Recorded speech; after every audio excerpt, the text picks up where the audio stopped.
sucesivamente despertar a nuevos estados, cada vez más alejados del estado de vigilia. En el estado número 5, un fantasma azul aparece por el costado izquierdo del hipnotizado, y en el número 6, a su vez surge por la izquierda otro fantasma rojo. Ambos fantasmas se reúnen luego en uno al llegar al estado número 7, y se compenetran en bandas irregulares blanco-violáceo en el estado 8. En el estado hipnótico número 9, el doble astral así integrado, empieza a cobrar una relativa libertad de movimientos, aunque sin romper el cordón de plata que le conecta al cuerpo físico. La ruptura de dicho cordón acarrearía la muerte. En el estado hipnótico número 11, según el decir del propio coronel Rochas, el doble astral propende a emanciparse, a soltar totalmente sus amarras físicas, mientras que ciertas repugnantes formas o yoes diablos se mueven viscosamente dentro y fuera de aquel doble, produciendo en el paciente terribles movimientos convulsivos. Al llegar a esta parte del presente capítulo conviene aclarar que el coronel Rochas dio a tales yoes demonios del paciente, el calificativo de repugnantes larvas. Viéndose asaltado por tales criaturas animales, cada vez mayor en número, el infeliz paciente hipnotizado siente que pierde sus fuerzas vitales y pide angustiosamente que se le despierte, que se le libre de semejante pesadilla. Este es el estado 12. El estado 13 es definitivo, el paciente hipnotizado rompe totalmente sus amarras físicas y viaja en las dimensiones superiores del espacio, libremente. A todas luces resulta claro comprender que todos estos experimentos hipnóticos son criminales en el fondo. El hipnotizador en estos casos es semejante al despiadado vivisector que con su poquito de inteligencia presume de sabio y tortura a los pobres animales para descubrir los enigmas de la naturaleza. Solo que en este caso, el conejillo de Indias es el infeliz paciente hipnotizado. El movimiento gnóstico cristiano universal enseña sistemas prácticos y efectivos para salir del cuerpo físico a voluntad y viajar consciente en el doble, sin necesidad de trances hipnóticos dañinos y perjudiciales. La sabia ley de las analogías de los contrarios, nos invita a comprender que así como existen 13 estados subjetivos negativos durante un desdoblamiento hipnótico, existen también 13 estados objetivos positivos durante un desdoblamiento sano y natural. Ante todo es urgente comprender que quien quiera aprender a viajar conscientemente en el doble, lo primero que necesita es despertar conciencia, véase capítulo 11. Cuando despierta la conciencia, el desdoblamiento ya no es un problema. Las sagradas escrituras insisten en la necesidad de despertar, pero las gentes continúan con la conciencia dormida. Ha llegado la hora de comprender que el doble aquel registrado en ciertas placas fotográficas y analizado por el coronel Rochas, no es realmente el cuerpo astral. El doble ha sido, es y será siempre de naturaleza molecular, lunar, protoplasmática. El cuerpo astral es un cuerpo de naturaleza solar electrónica, nada tiene de vago, vaporoso, subjetivo. Es un cuerpo de carne y hueso, carne de paraíso, carne que no viene de Adán. Los seres humanos comunes y corrientes, salvo muy raras excepciones, siempre nacen con el famoso doble lunar, jamás con cuerpo solar astral. La pobre bestia intelectual posee el cuerpo molecular, el cuerpo de deseos, el doble lunar, pero no tiene cuerpo astral solar, debe fabricarlo. Los animales intelectuales, viven dentro y también fuera del cuerpo físico durante el sueño normal o después de la muerte, vestidos con el doble molecular, y a dicho cuerpo molecular le llaman los pseudo-esoteristas y pseudo-ocultistas, cuerpo astral, pero ese no es el cuerpo astral. Los llamados viajes incorpóreos se realizan siempre con el doble lunar, después de soltar las amarras físicas, puede viajar libremente por toda la Vía Láctea sin peligro alguno. Cualquier monje puede desarrollar el centro emocional superior y eliminar de su naturaleza interior sus bajos deseos y pasiones animales, si realmente se lo propone. Pero eso no significa fabricar cuerpo astral. Eso de fabricar cuerpo astral ha sido, es y será siempre un problema absolutamente sexual. Existe una máxima ocultista que dice, tal como es arriba es abajo. Podríamos decir también, tal como es abajo es arriba. Si para engendrar el cuerpo físico se necesita siempre la unión sexual del falo y del útero, es absolutamente lógico decir que para engendrar el cuerpo solar astral, se necesita indispensablemente el acto sexual. Dentro de ese complicado y difícil laberinto del pseudo-esoterismo y del pseudo-ocultismo, no puede faltar de cuando en cuando algún infrasexual degenerado, que por ahí ande diciendo que como tenemos dentro los dos polos masculino-femenino, se puede fabricar el cuerpo astral sin necesidad del acto sexual. No quieren comprender esos imbéciles que el tiempo de los hermafroditas lemures ya pasó y que solo el hermafrodita auténtico puede realizar una creación sin necesidad de cooperación sexual, sin necesidad del acto sexual entre hombre y mujer. El hermafrodita lemur tenía totalmente desarrollado el falo y el útero, todos los órganos del macho y de la hembra, por eso podía crear, reproducirse sin necesidad del acto sexual, pero todos esos pseudo-esoteristas y pseudo-ocultistas que odian la magia sexual, jamás nos han demostrado que tienen totalmente desarrollados los órganos sexuales del macho y de la hembra. Lo que abunda como mala hierba en esta civilización perversa y corrompida, son los falsos hermafroditas, los homosexuales de Lilith, los maricones. El hidrógeno sexual se desarrolla dentro del organismo humano de acuerdo con la escala musical do re mi fa sol la si. El hidrógeno sexual si, 12 abunda en el semen, cristaliza en nuevos cuerpos humanos y sabiamente transmutado toma forma en el cuerpo astral. Refrenando el impulso sexual para evitar la eyaculación del semen, el hidrógeno sexual si, 12 recibe un choque especial que lo pasa a una segunda octava superior, que se procesa de acuerdo con las 7 notas de la escala. Do re mi fa sol la si. Ningún ocultista debe ignorar que la transformación de las sustancias dentro del organismo, se procesa de acuerdo con la ley de las octavas. La unión del sí, 12 macho y hembra y todo lo que acompaña a estas dos unidades nos permite pasar el hidrógeno sexual a una segunda octava superior cuyo resultado viene a ser la cristalización del mencionado hidrógeno, en la forma maravillosa del cuerpo astral. Dicho cuerpo de perfección nace del mismo material, de la misma sustancia, de la misma materia de que nace el cuerpo físico. Justamente esta es la transmutación del plomo en oro. La transformación del cuerpo físico en cuerpo astral. Todo organismo necesita su alimento y el cuerpo astral no es una excepción. El alimento de este cuerpo de oro es el hidrógeno 24 capítulo 31 El cuerpo mental. Don Emmanuel Kant, el gran filósofo alemán, demostró en su gran obra titulada La crítica de la razón pura la posibilidad de una lógica trascendental. Muchos siglos antes de Bacón y de Aristóteles, en las sagradas escrituras de los indostanes, se le entregaron a la humanidad las fórmulas de una lógica superior, trascendental, que en sí mismas tienen el poder de abrir las formidables puertas del misterio. La filosofía esotérica jamás creyó en la infalibilidad y omnipotencia totalitaria de la lógica aristotélica. Es necesario comprender, es urgente saber, que la lógica superior existió antes de que los métodos deductivo e inductivo fueran formulados. La lógica trascendental es la lógica de la intuición, la lógica del infinito, la lógica del éxtasis. Todo investigador esoterista podrá encontrar esa lógica superior en los trabajos de Plotino, en aquel precioso estudio que trata de la belleza inteligible. Pedro Ouspensky dice, he llamado a este sistema de lógica superior, Tertium Organum, porque para nosotros es el tercer canon, tercer instrumento, del pensamiento después de los de Aristóteles y Bacón. El primero fue el Organon, el segundo el Novum Organum. Pero el tercero existía ya antes que el primero. Resulta claro comprender que el hombre con esta llave de la mente en su poder, puede y debe abrir la puerta maravillosa del mundo de las causas cósmicas, sin temor alguno. Hemos podido evidenciar a través de muchos años de observación y experiencia, que el éxtasis auténtico se procesa dentro de leyes matemáticas y lógicas. Recordemos en primer lugar eso que muy acertadamente se llama unidad de la experiencia mística. Durante el estado de arrobamiento sagrado, todos los místicos sienten concretamente algo común, con un sentido semejante y con lazos inconfundibles de idéntico carácter. Consideremos en segundo lugar el interesantísimo caso del lenguaje místico. Mediante un juicioso estudio comparativo de religiones, hemos podido verificar que los místicos de varias edades, hablan el mismo lenguaje esoterista y usan las mismas palabras.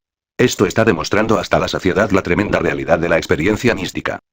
Mencionemos en tercer lugar la asombrosa concordancia de datos que en forma muy íntima, relacionan a las místicas experiencias con las condiciones intrínsecas del mundo.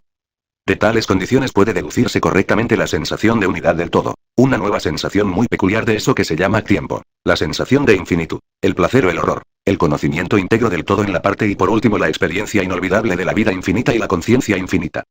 Las gentes reaccionarias de tipo regresivo y retardatario tienen la mente embotellada en la lógica formal, no han estudiado jamás lógica superior y por ello se comportan como verdaderos asnos cuando intentan interpretar un libro esoterista.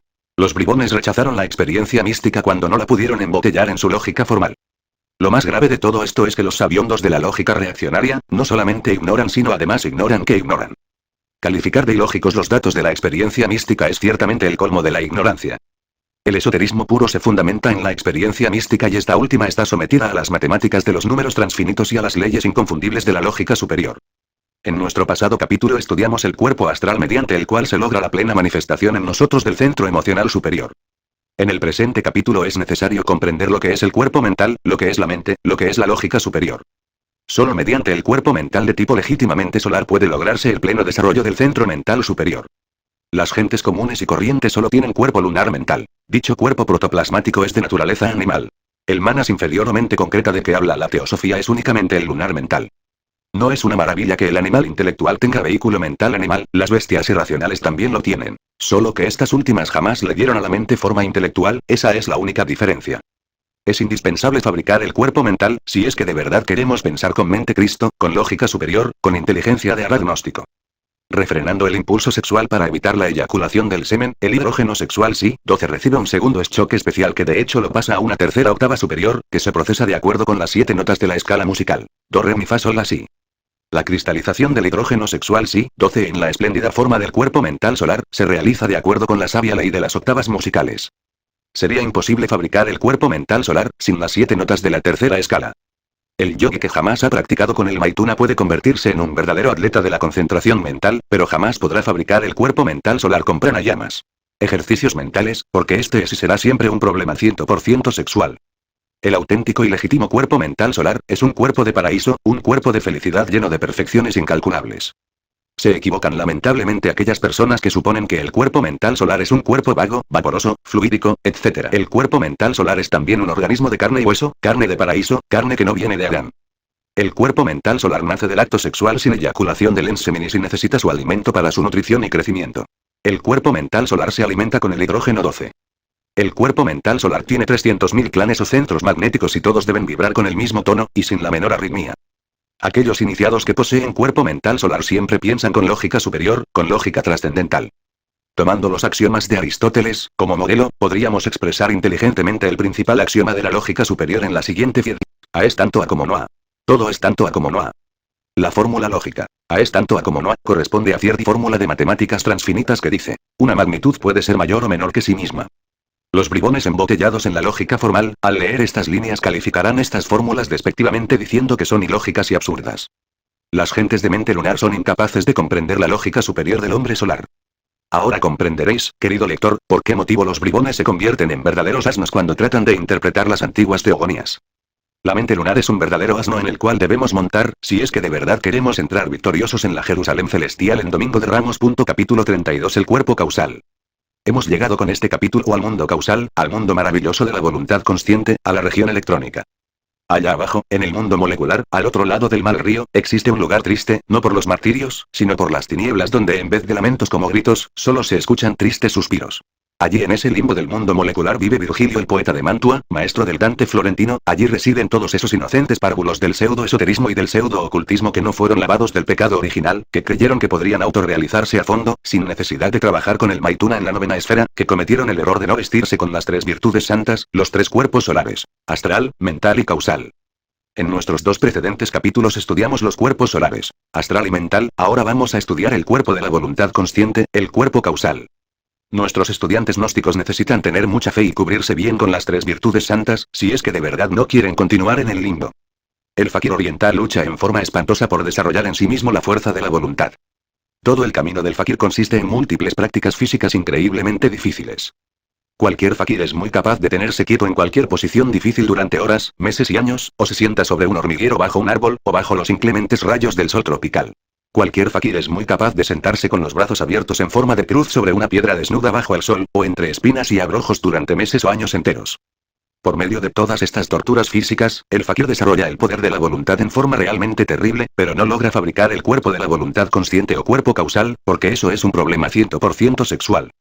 Si el cuerpo de la voluntad consciente o cuerpo causal pudiera fabricarse con las torturas físicas del fakir, entonces de acuerdo con la ley de correspondencias y analogías y en obediencia a la máxima hermética, tal como es arriba es abajo, tendríamos que decir que también el cuerpo de carne y hueso puede fabricarse con tales prácticas, y en consecuencia el acto sexual del padre y de la madre saldrían sobrando. Afirmar semejante absurdo, sería de hecho la consecuencia lamentable de una idea equivocada. Solo en la fragua encendida de Vulcano puede fabricarse el cuerpo de la voluntad consciente o cuerpo causal. Mediante el Maituna, en la novena esfera, podemos y debemos darle al hidrógeno sexual Si, 12 un tercer shock muy especial para pasarlo a una cuarta octava superior. Do re mi fa sol la si. La cristalización del hidrógeno sexual Si, 12 en la forma extraordinaria del cuerpo causal o cuerpo de la voluntad consciente se realiza de acuerdo con las 7 notas de la escala. El cuerpo astral solar, nace en la tercera iniciación del fuego, el cuerpo mental solar, nace en la cuarta iniciación del fuego. El cuerpo causal o cuerpo de la voluntad consciente, nace en la quinta iniciación del fuego. Poseer un cuerpo causal, un cuerpo de la voluntad consciente, equivale a convenirse en Mahatma, en adepto de la logía blanca. La primera iniciación del fuego ocurre cuando la serpiente del cuerpo físico, hace contacto en el campo magnético de la raíz de la nariz con el átomo del padre. La segunda iniciación del fuego, viene cuando la serpiente del cuerpo vital hace contacto con el átomo del padre en el campo magnético de la raíz de la nariz. La tercera iniciación del fuego sucede cuando la serpiente del cuerpo astral llega a la tercera cámara del corazón, después de haber pasado por el Amrita Nadi. La cuarta iniciación del fuego, adviene cuando la serpiente del cuerpo mental llega a la cuarta cámara secreta del corazón, después de haber pasado del cerebro al cardias por el Amrita Nadi. La quinta iniciación es un evento cósmico maravilloso que ocurre cuando la quinta serpiente, o sea, la culebra del cuerpo causal, llega a la quinta cámara esotérica del cardias después de haber alcanzado el cerebro. El quinto festival cósmico es espléndido, el recién nacido niño causal es llevado al templo en el carro de los siglos. El altar es revestido para este glorioso evento, con el paño sagrado de la Verónica, en el cual resplandece el divino rostro coronado de espinas. El paño de la Verónica representa a la voluntad Cristo, al cuerpo de la voluntad consciente. La voluntad Cristo solo sabe hacer la voluntad del Padre, así en los cielos como en la tierra. Padre mío, si es posible pasa de mí este cáliz, mas no se haga mi voluntad sino la tuya. Entre las ruinas arcaicas de la Edad de Bronce se han encontrado muchas cabezas con coronas de espinas, esculpidas en la roca viva.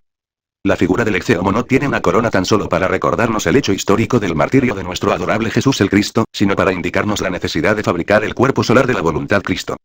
Es urgente saber, es necesario comprender, que el cuerpo causal es un organismo inefable que también necesita alimento para su nutrición y crecimiento. El alimento del cuerpo causal